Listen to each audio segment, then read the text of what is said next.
শুনুন, আমি একজন মা আর তার সঙ্গে একজন মহিলাও। আমি আপনাদের কথা বুঝতে পারছি, সেই জন্যই বলছি আমার ছেলে কিচ্ছু করেনি, ও মিথ্যে বলছে। প্লিজ আমার কথাটা শুনুন। এই ছেলেটা আর ওর গোটা ফ্যামিলি আমার সাথে খুব অন্যায় করেছে, আপনারা প্লিজ ওদেরকে ছাড়বেন না।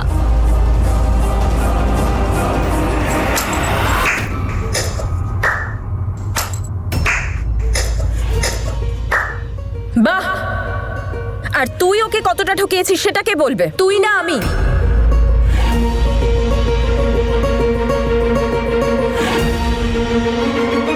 বল, প্রথম বিয়ের মণ্ডপ থেকে কে চলে গেছিল?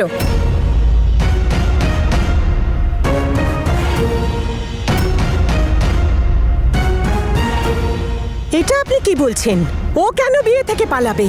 ও তো ওর বিয়ে নিজের ইচ্ছেই করেছিল, আর ওরা দুজন দুজনকে ভালোবাসতো।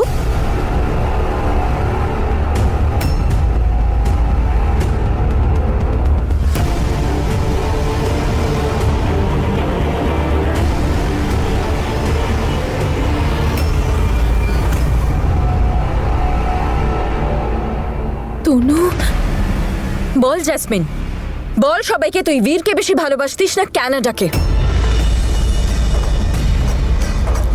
আপনাদের সবার বাড়িতেও তো মেয়েরা আছে, কেউ কখনো এরকম করেছে? কেউ বিয়ের মণ্ডপ ছেড়ে চলে গেছে, কিন্তু ও চলে গেছিল।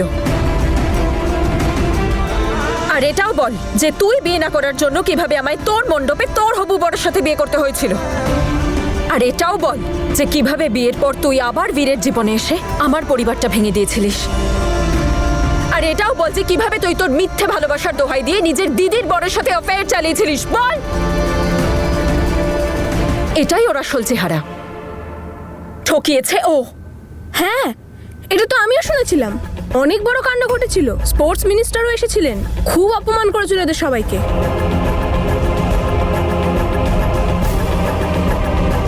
শুধু অ্যাফেয়ারই নয়, ও তো দুজনের ডিভোর্সও করিয়ে দিয়েছে। নিজের বোনের সংসারটাই ভেঙে দিয়েছে ও। আর ও কিনা এখন অন্যকে দোষ দিচ্ছে। ওর তো শাস্তি পাওয়াই উচিত। হ্যাঁ, একদম পাওয়া উচিত।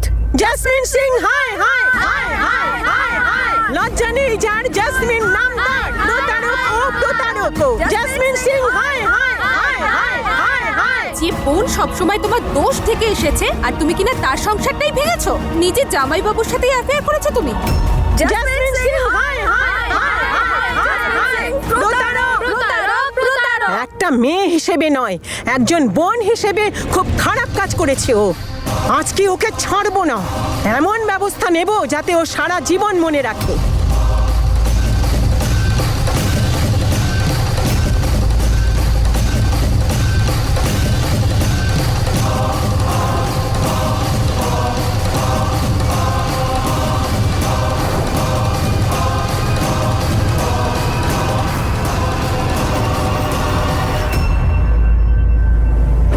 মা, আপনি তো আমাকে ভালো করে চেনেন, আমি এরকম নই। প্লিজ প্লিজ আমাকে বাঁচান না।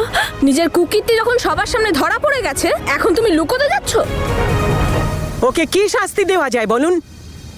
আমি তো বলছি ওকে ন্যাড়া করে দাও না। ন্যাড়া করে গোটা গ্রামে ঘোরা ওকে, তখন বুঝবে ও সংসার ভাঙার শাস্তি কি হয়। মেয়ে নামের কলঙ্ক, কলঙ্ক। করে দাও ওকে ন্যাড়া। ধরো ওকে।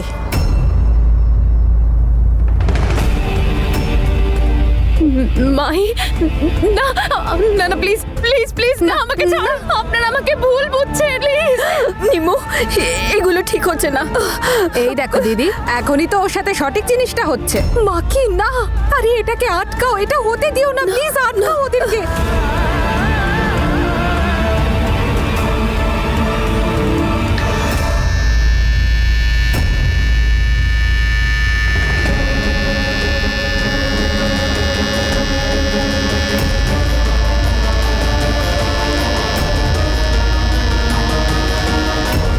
খবরদার, যদি এক পাও এগিয়ে এসেছেন, আপনি জানেন না আমি কিন্তু ছাড়বো না আপনাকে।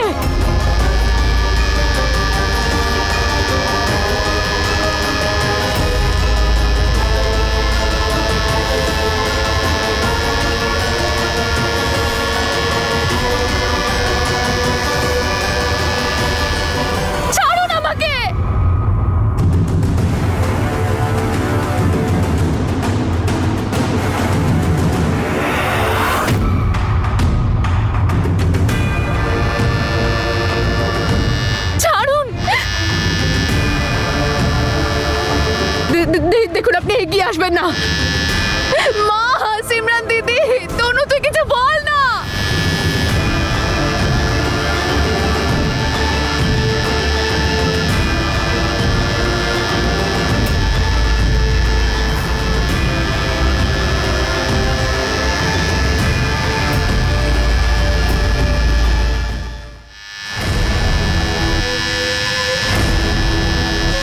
দাঁড়ান,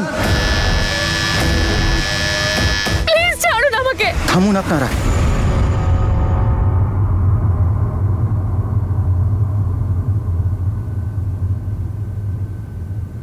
ও আমার ওয়াইফ।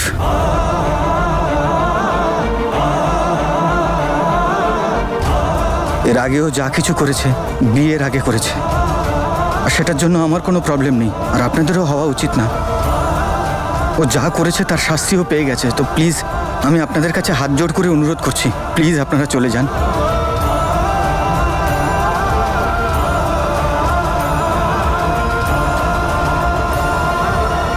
ঠিক আছে, এখন তো আমরা চলে যাচ্ছি, কিন্তু পরে যদি জানতে পারি যে তুমি আবার কোনো ঝামেলা করেছো তখন আবার ফিরে আসবো। না না না, আজকের পর থেকে আরও কোনো ভুল করবে না, আমি ওর গ্যারেন্টি দিচ্ছি।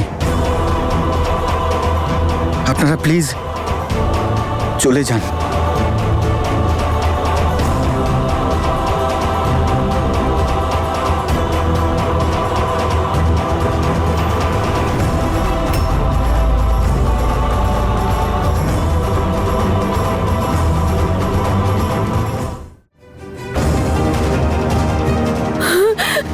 আমার আমার চুল,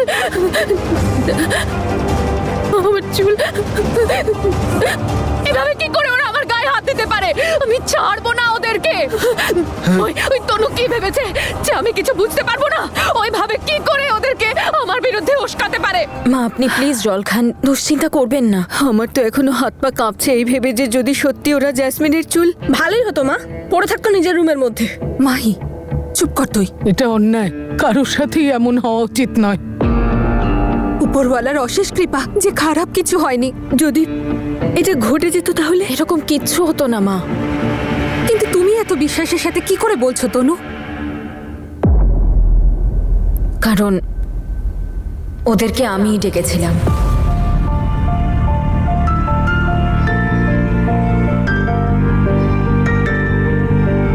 কেন?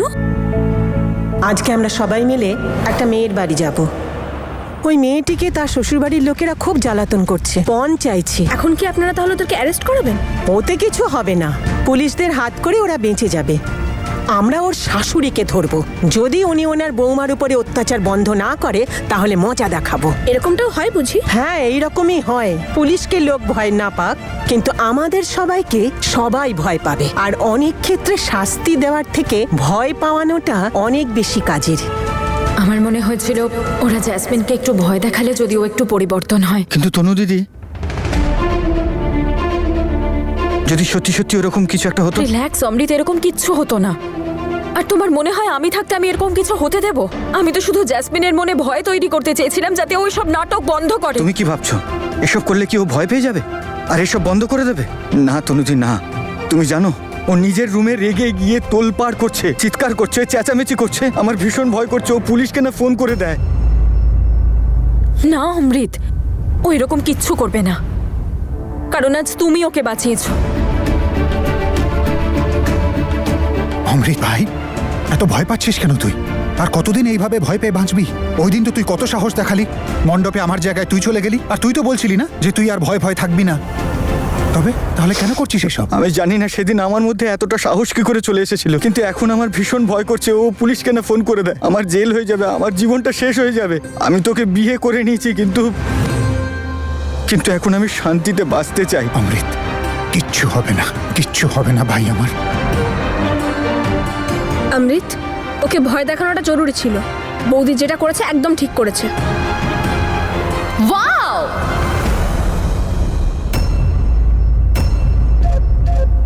কি দারুণ ব্যাপার, অসাধারণ। সত্যি একটা কথা বলুন তো, আপনাদের মনে তনুর প্রতি ভালোবাসা আছে নাকি ভক্তি টক্তি যেটা একেবারে আপনাদের শিরায় ধমনীতে বইছে? আর আমি তো এখনো বিশ্বাস করতে পারছি না যে তুইও এসব করতে পারিস। মহিলা মোর্চা ডেকে নিয়ে এসে নিজের রাগ প্রকাশ করছিলিস, তাও নিজের বোনের বিরুদ্ধে। তুই তো মহান, তাই না? তাহলে আমার শত্রু হতে চাইছিস কেন? কি করব? ডিল তো তোর সাথে করতে হচ্ছে না, তাই তোর স্টাইলেই বোঝাতে হলো। আর আমার কথায় তো ওরা শুধু তোকে বুঝিয়ে ছেড়ে দিয়েছে, কিন্তু ভুলে যাস না ওরা হলো মহিলা মোর্চা, কোনো নাটকের দল নয়। আর তুই ওদের নজরে পড়ে গিয়েছিস, তাই এরপর যদি আর কোনো ভুলভাল কাজ করিস না জাসমিন, তাহলে ওরা ভালো করে বোঝাবে। ও হ্যাঁ, তবে আমি সত্যি ভয় পেয়ে গেছিলাম। হ্যাঁ, মানে হাত পা কাঁপছিল, প্রায় কেঁদেই ফেলেছিলাম। দেখেছিলেন তো আপনারা। আর এই কাজের ক্রেডিট আপনাদের সবাইকে দিতে হবে। ও মাহি আর মাহির সোনা দাদা, তোমাদের দুজনের তো দারুণ টাইম পাস হয়েছে না? ফ্রিতে একটা শো দেখা হয়ে গেল। কিন্তু তোমরা কি এটা ভেবে দেখেছো যে এবার তোমাদেরকে আমার হাত থেকে কে বাঁচাবে? তোমাদের সবার কি মনে হলো যে এবার তো জ্যাসমিন ভয় পেয়ে গেছে, চুপচাপ রুমে গিয়ে বসে থাকবে আর কিচ্ছু করবে না? কেন? এবার কি করবি তুই? এবার কি করাবি ওদের সবাইকে দিয়ে? বলে দাও কি করতে হবে? পা টিপতে হবে নাকি জামা কাপড় ধুতে হবে? অমৃত,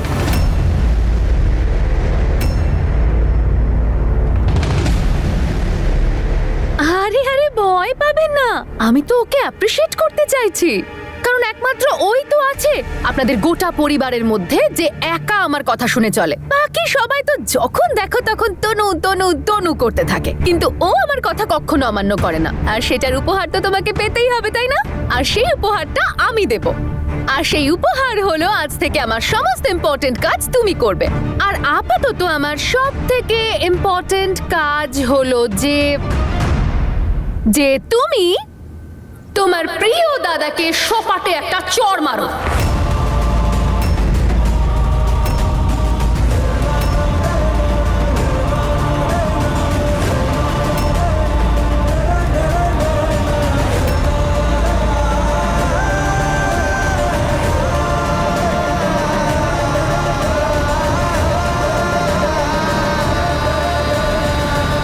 জেসমিন, এসব তুমি কি বলছো?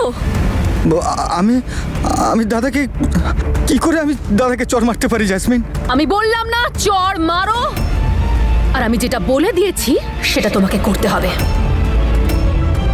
আমার প্রত্যেকটা কথা শোনা এই বাড়ির রুল। চড়টা মারো। অমৃত, তুমি মারবে না? তুমি এরকম কিচ্ছু করবে না অমৃত। ফাঁকা হুমকি দিচ্ছে, যাবে না পুলিশের কাছে। ও, তাহলে তোমারও এটা মনে হয় যে আমি মিথ্যে হুমকি দিচ্ছি?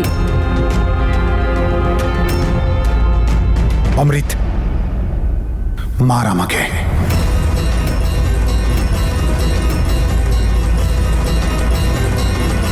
দাদা আমি তোমাকে অমৃত, আমি বললাম তো মার আমাকে। ছোটবেলাও তো মারতিস আমাকে, না? আমি ভাববো এটা তোর ছেলে মানুষই। চল মার। দেখ, আমি ভেবে নেবো আমার ছোট ভাইকে বক্সিং শেখাতে গিয়ে লেগে গেছে। চল, তুই চাইলে বক্সিং এর গ্লাভস নিয়ে আয়, কিন্তু মার। তুই আমাকে চড় মারলে আমার একটুও খারাপ লাগবে না। আমি জানি তুই আমাকে খুব ভালোবাসিস আর তুই আমাকে খুব সম্মান করিস। আরে তুই আমার জন্য ওকে বিয়ে করেছিস। আমার একটুও খারাপ লাগবে না ভাই আমার। চল মার চড়। অমৃত, আমি বলছি মার আমাকে।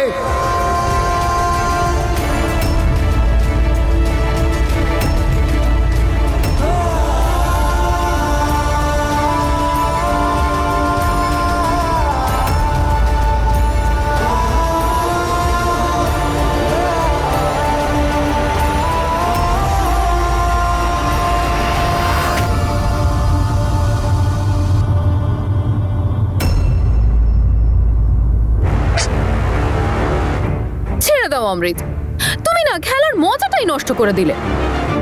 মার মার ভাই, আমরা গেম খেলছি, কোনো ব্যাপার না, মেরে নে। দেখ কি হচ্ছে সব। আরে বাবা, ড্রামা একটু মজাদার না হলে চলে? আবার আমাকে নতুন একটা কিছু ভাবতে হবে। কি করব? কি হচ্ছে সব?